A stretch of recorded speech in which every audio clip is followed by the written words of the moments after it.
Nelson Jordan. I'm Chris Nelson. If you have not done so already, please go ahead and subscribe to our YouTube page, follow us on all of our social media pages, and listen to us wherever you get your podcasts. So the First and Final Word podcast today, we want to send a big congratulations out to my boy Rocco. I know you're out there listening. You're one of our really good followers. Congratulations on your big day, man. You got a big future ahead of you. I wish you nothing but the best with you and your wife in the future. And listen, I know you're a happy camper too, because last time I heard, your New York Yankees exited the Red Sox, and I know we're going to discuss that later. So heck of a series. So big ups. You got to win. You got the win last night with your Yankees, and then you got your victory with today's wedding day. So congratulations again. Hey, shout out Rocco. Congratulations, man, and happy couple. Congratulations, guys. That's awesome, and I'm happy you got the win for your Yankees as well. Your Yankees got the win for you, I suppose it would be. Good stuff. All right, Nelson, way to tee us up. So, guys, it's October. You know what that means? Football is in full swing. It's fall. NHL is about to get started.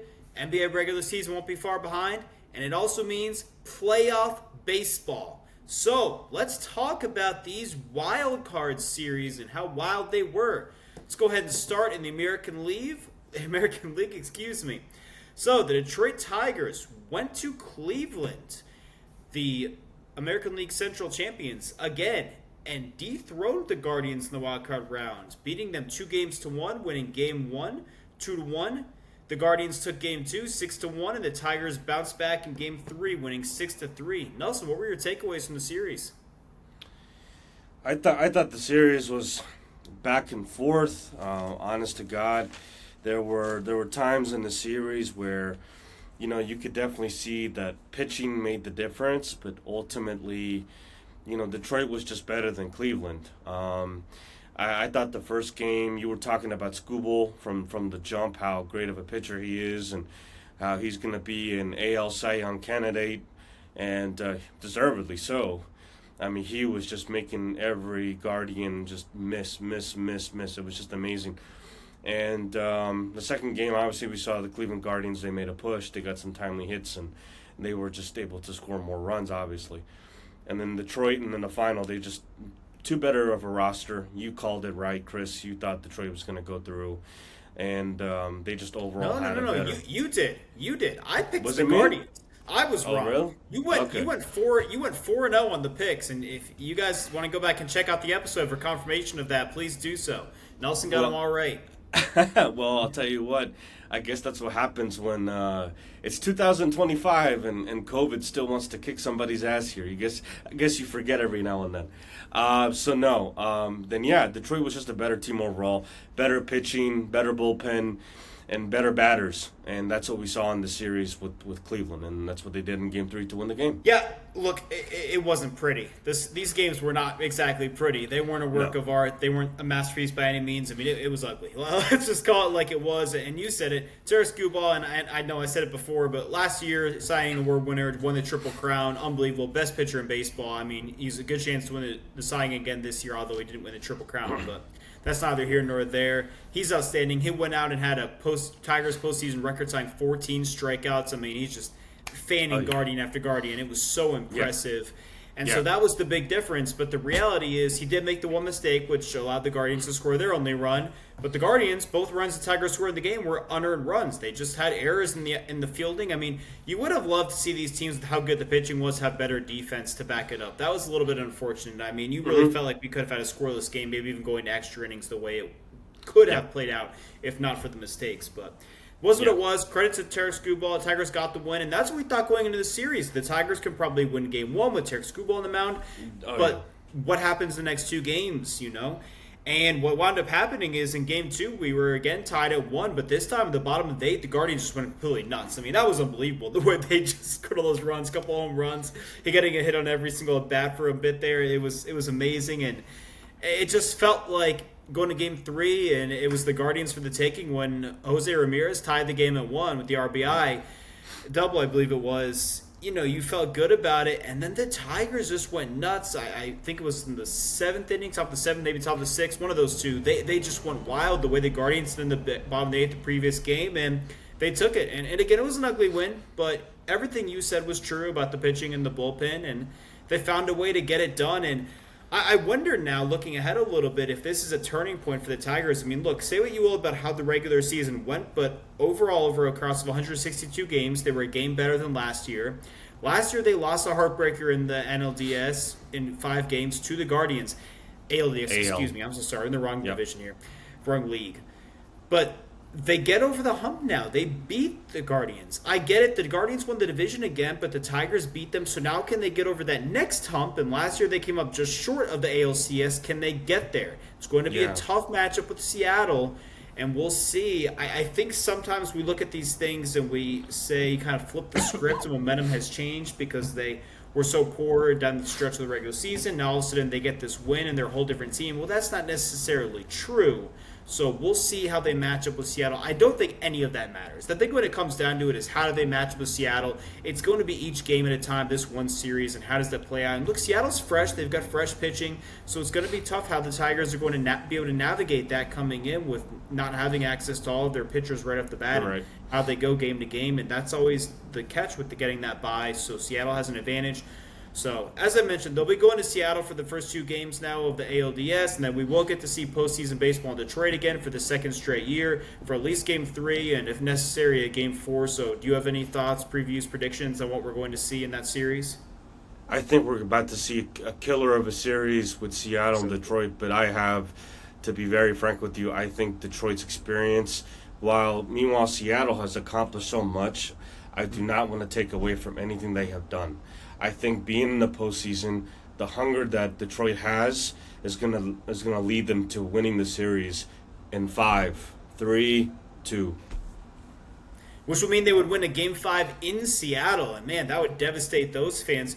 But I mean, look again. They came up just short of getting to the ALCS last year. They got over the hump of beating the Guardians, even if the Guardians still won the division. So now maybe they take that next step and get to the ALCS, and maybe you're onto something. But, the Mariners, look, they won the division. They got that number 2 seed in the AL, so now can they prove that they're a top 2 team in the American League by advancing to the ALCS? That's going to be the big story for them going in. And we know what Cal Raleigh and all those guys up there are, so it's going to be fun. Right. To the next one.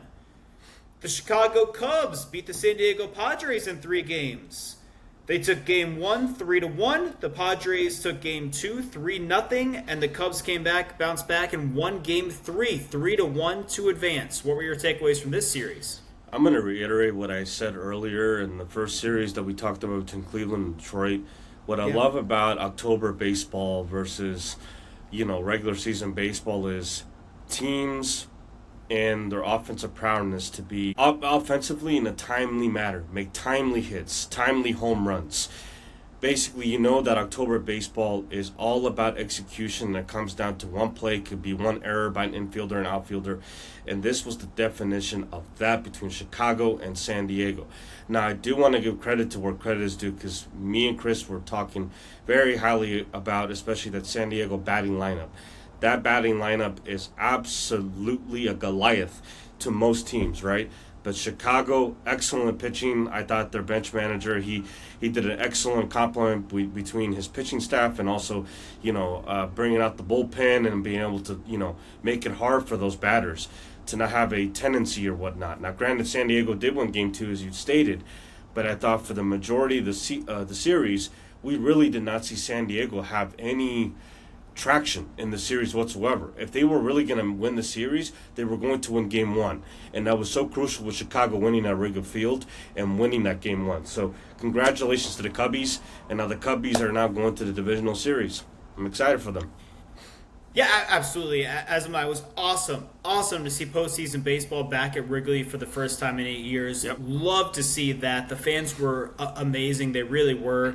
And so that was great. And they always are. It's Wrigley. I mean, come on. And we got daytime baseball there. It was tremendous. It really was terrific. Mm-hmm. It's funny. San Diego during the regular season, we talk about that lineup. The talent is there. Those guys are proven stars throughout their careers. They're outstanding, but they actually disappointed. They weren't a great hitting team throughout the regular season, but the potential was there. So it's exactly what you're saying is the talent is so high level. We expected to see it, and you're spot on. We didn't. And that was how the Cubs got the win in Game 1 and in Game 3. That Game 2, it does have to be noted. The pitching from San Diego, which has been tremendous all year. Unreal. That bullpen is incredible. Oh, my goodness. We saw a 104 mile per hour pitch. I mean, Can I right there piggyback off in the 104 what you bottom just said? left outside corner. All Yeah. baseball fans, and I'm not saying I'm a big I'm a big hardcore baseball fan. What really blew the doors off of people was when, oh shit, he just threw a 95, and this was like back in the 2000s, 96, 98. Now it's like it's a regular to see pitchers throw 100, 101, 102, and I'm like, this was rare back then. Holy smokes, everyone's doing it now. That's crazy. Just food for thought. Everybody's Randy Johnson now. Yeah, that bullpen for San Diego is unbelievable. They're all throwing on over 100. It's amazing. How do you hit that? I don't want to play professional baseball, man. I have no desire to do that. That's terrifying. I'd be out every time. And if that ball hits you, I want nothing to do with luck. that, man. Yep.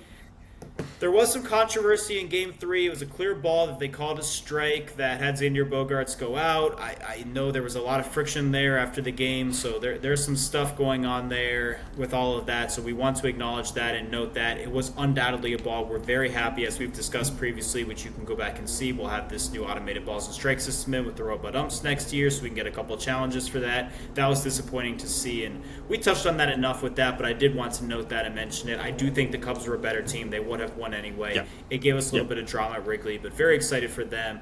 What are your thoughts looking ahead now to their matchup with their division foe there in the National League Central and the champions of the division and the Milwaukee Brewers? Short trip, right? It's only about, an hour or so drive, 94 there, so that's going to be a fun one between those two cities, Chicago and Milwaukee. So they'll go to Milwaukee for the first two games. We will get more postseason baseball back at Wrigley, at least one game in 3, and if necessary, we'll get another one in Game 4. So what are your thoughts? I think Milwaukee, they're pissed. They know that they need to get over the hump. We saw the damage they did last year. Chicago, we know that finally they have gained some traction. They entered the postseason this year. If I'm Chicago, if I have any chance to win this series, I need to steal one within the first two, if I have any chance. Otherwise, the way I see it, I'm picking Milwaukee in 4, 3-1. Yeah, that seems like a fair take. I mean, realistically, the Brewers did win the division. They are the top seed in the National League. Yeah. I mean, they're a great team. They're well rested. They're going to have fresh pitching. The Cubs just had a battle to win that series. Congratulations, Cubs, winning that series. But now you've got to go up against the champion of your division, the Brewers, who are so good. It's going to be a ton of fun. Top to bottom. We hope for a longer series than just 4 games, but realistically, I think you're probably onto something there. I mean, the Brewers are so good. They're so good. And they're a really fun team. I mean, fun they team. are. Pocket pancakes, free burgers, the win streak, the city of Milwaukee, those fans rallying around them. It's been wonderful. So look forward to seeing some games there.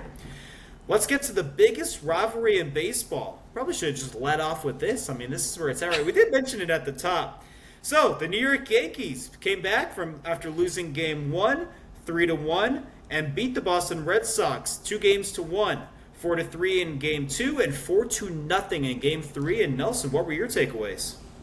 I thought this series, man, even though it was Game 3 and I'm watching it at home, I said, damn it, why isn't this series at least a divisional series if not a championship series? These two teams, they just play to the bitter end all the time. They give you such postseason drama, too, between the two storied franchises in Major League Baseball. And, boy, did the Red Sox come out with their chest beaten out, winning Game 1 in the Bronx. And then Game 2, we saw the play that was made by Chisholm to go from first base all the way to home plate on a infield hit that surprisingly made it in the foul line, but ultimately, I said this in my notes and while I was watching the game, I said, if that was your average MLB player, that was going to be a double. But because that was Chisholm with his speed, he made that look so easy, especially with Eaton's cannon of an arm that he has to get that ball back to the catcher.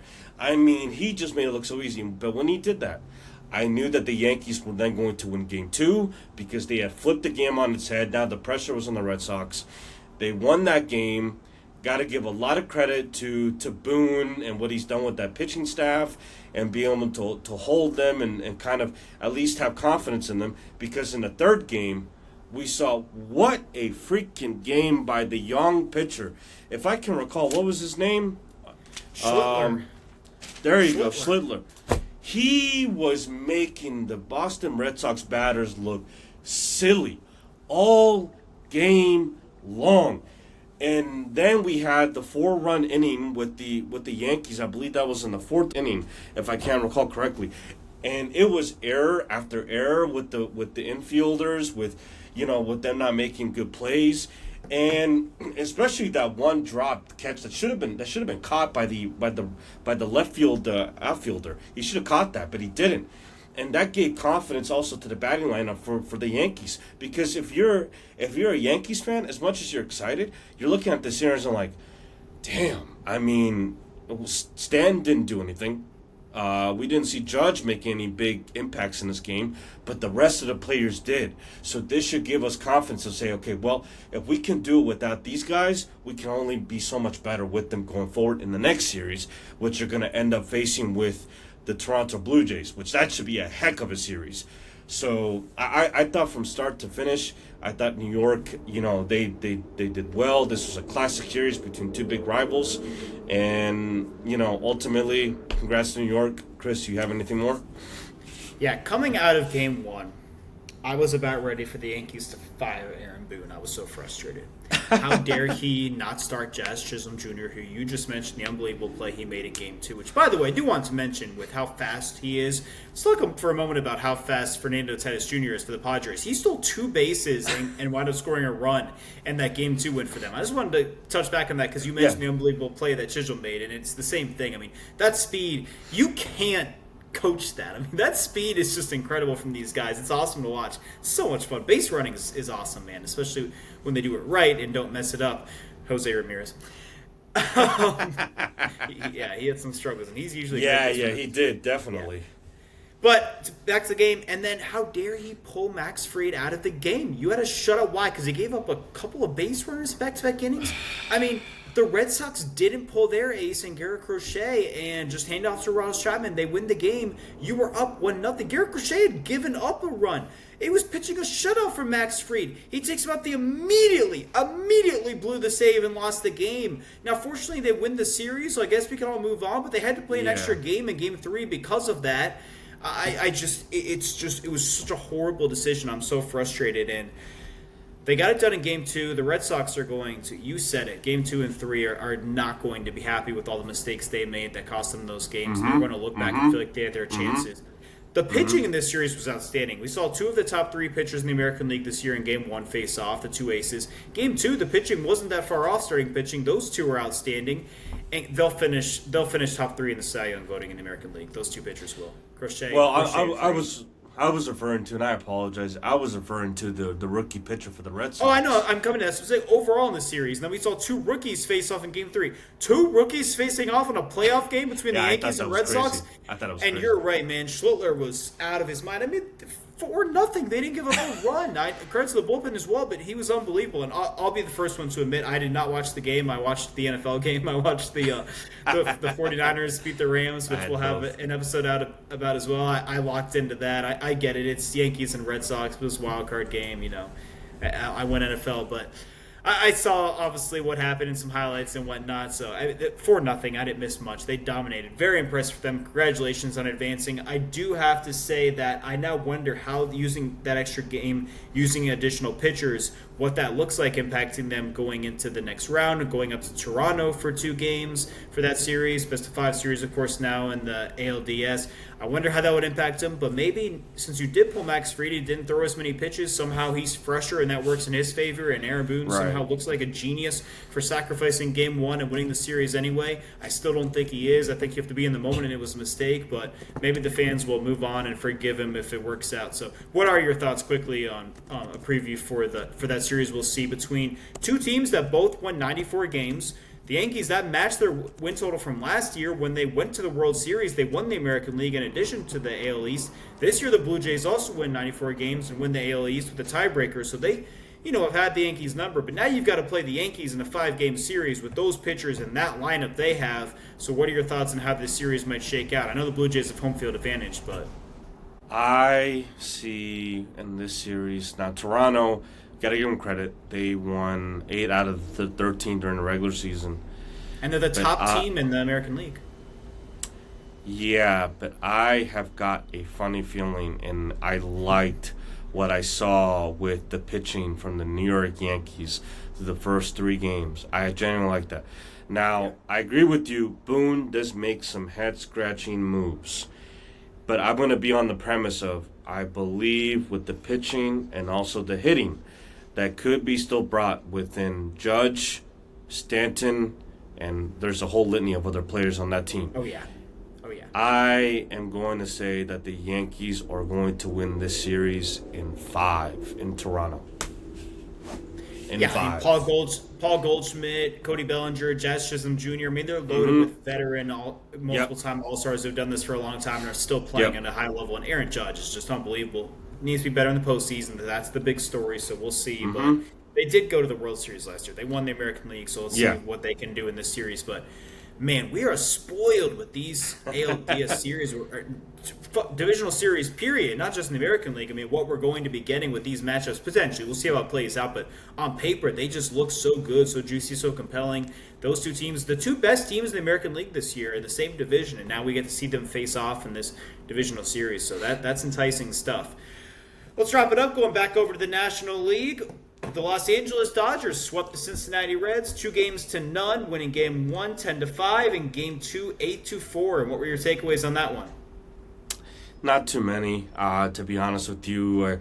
We got to give a shout out first of all. I think Buster Olney was talking about how I think this was since the 1970s the first time that we had 3 postseason series, the ones that we just talked about, go to a game winner, game all in one round. And really quick, just to be fair, this format with the 6 teams making the postseason from each league and having a actual series for the wild card with 3-game series has only been around for 4 years now. It just started in 2022, so it's a little bit different. Well, but he was talking about within like a specific round. Even if you have divisional series, right. 4. Yeah, but it's easier to get to a Game 3 than to a Game 5 or a Game 7, so that's part of that. Right. So to jump from that point to the next, this series was as simple as David versus Goliath, but Goliath was just way too much. I mean, we know what the LA Dodgers are with Ohtani and with the rest of that crew, Betts and company. I mean, it's just too much. Too much for the Cincinnati Reds. I mean, we got to give the Reds praise. Look, they finally made it to the postseason, God knows after how many years. And, they did make some noise, but, not enough. I mean, when you don't have the payroll like the Dodgers do, it's clear, simple as this. I mean, how wound up being, right? So, I mean, I have nothing more to say other than, the Dodgers, are my favorite to come out of the NL. I'm going to circle back to that in a moment. I do want to tag on to what you said, and I agree that Dodgers offense is absolutely incredible. And we're talking about Shohei Ohtani, Mookie Betts, Freddie Freeman.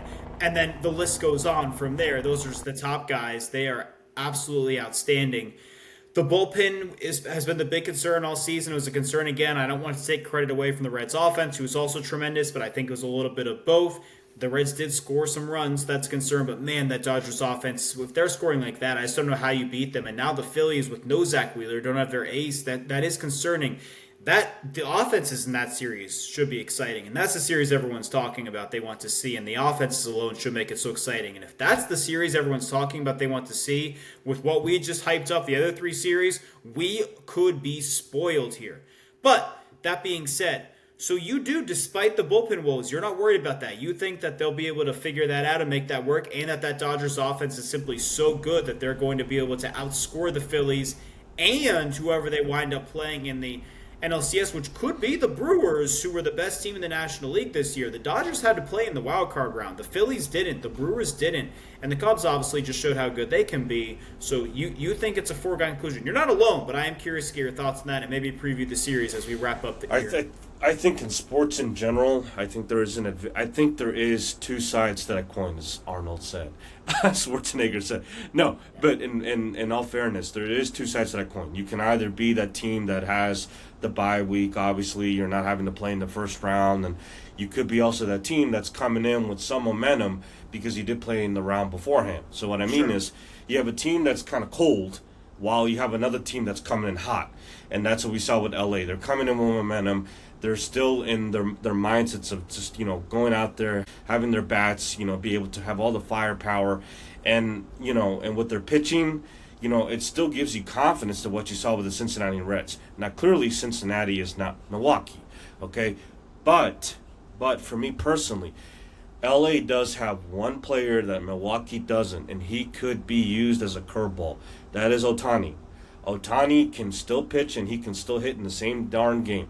That is one curveball that I would not be surprised that they use somewhere, maybe the third game or the fourth game, to kind of steal that game that they need against Milwaukee. So it would not shock me the world. I think LA is going to edge the Brewers, and I think, excuse me, not the Phillies. Brewers, the Phillies. Excuse me. LA is going to edge the Phillies in 4. I'm saying in 4 because they're going to win a pivotal game number 3. They're going to win a pivotal game number 3 to go 2-1 up on the series. Then they're going to close out at home. And the reason I say that's because if we also know about the Philadelphia Phillies, their biggest gripe coming into the postseason was their pitching. That was their gripe. And if the Dodgers can hammer away at the Philadelphia Phillies with some of their bullpen issues, which they have, then they will outclass the Philadelphia Phillies. All right, so Nelson went 4-0 on his predictions in the wild card round, guys, just so you're aware, in the wild card series. So you've got his picks. He's taking 3 of the 4 teams. He's going by what he saw in those wild card series. 3 of the 4 underdogs in this round, with the Brewers being the lone exception. And I happen to agree with him on all 4 of them, to be fair. I think he's probably onto something there. But we will find out. I did want to note, I did not mention before, the Red Sox beat the Yankees 9-4 in the regular season series. In the 13 regular season games, they won 9 of them. So Toronto only won 8 against the Yankees. So if they were able to take care of the Red Sox, that could, it shows how much it might not mean going to that series. I meant to mention that with that. But, guys, we will be back with our continued takeaways throughout this postseason. We look forward to watching all of it, as we know all of you do as well. And for right now, for Nelson Jordan, I'm Chris Nelson. This has been the First and Final Word.